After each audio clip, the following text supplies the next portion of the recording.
We're hoping to speak with the Ghana Water Company, but we're unable to reach the communications manager as of now. The minority in Parliament is alleging government interference in the publication of a nationwide load-shedding timetable. This, according to the opposition MPs, is because the publication will be an admission that the unreliable power supply problem is a nationwide problem. Ranking Member of Parliament, Mines and Energy Committee, John Jinapor, who strongly believes the recent wave of power outages has to do with financing, also accused the NPP government of reversing the gains made by the Mahama administration in the energy sector. Here are excerpts of a news conference he addressed Wednesday.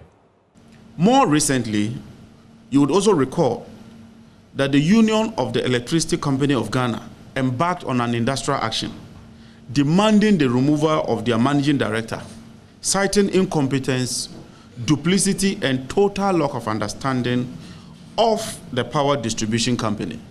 Indeed, we've all witnessed a lot of agitation within the ECG.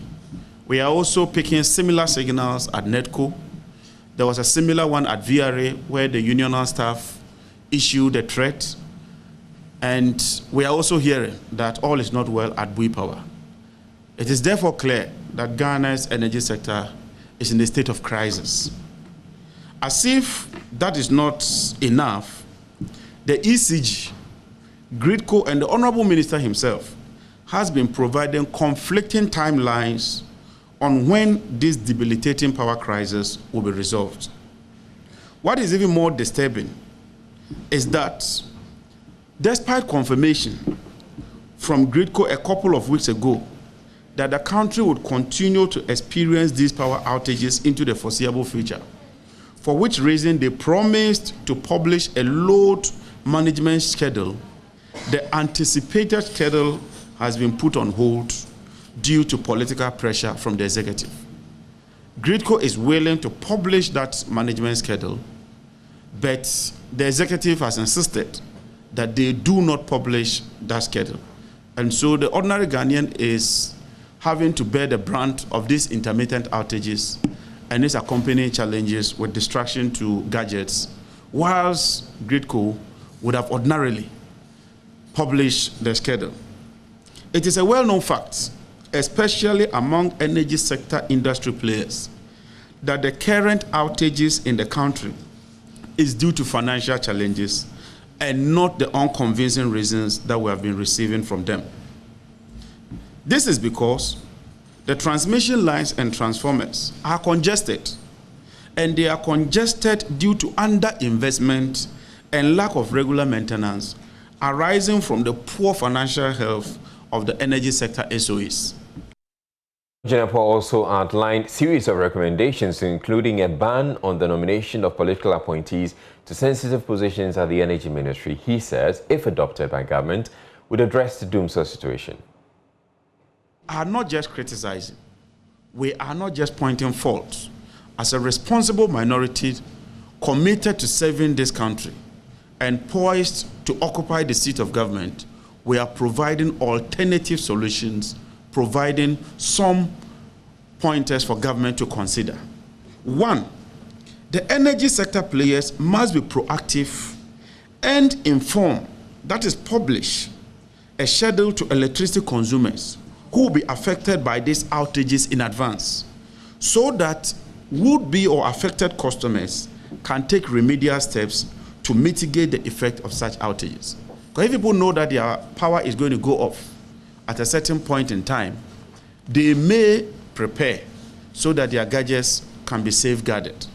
Two, we are of the view that government must cut down on wasteful and frivolous expenditure and inject that much needed capital into the power sector, especially for that of GRIDCO, to make up for the impaired revenue or cash flow of these utilities. Government must desist from political interference in the management of the energy sector.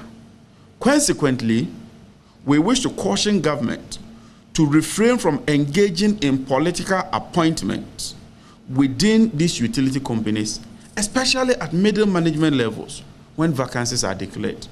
We believe that at least, as for the middle management levels, when vacancies are declared, the top management should be empowered and should be allowed to go through this process. In VRA alone, more than 14 vacancies have been filled through these political maneuverings. Government and its communicators must also desist from engaging in the unnecessary propaganda of so-called excess capacity and come out with modalities and formulas for absorbing capacity charges as part of operating cost. Capacity charges will continue to be part of the energy sector because it is an insurance. That so-called excess capacity is only a false impression they are creating. Recently, just recently, the new minister did indicate that Ghana needed to start scaling up on its generation capacity. So wherein lies the so-called excess capacity? Power sector players and managers must also ensure that they pursue long-term planning in order to ensure that we have fuel security for our generation assets at the least cost possible.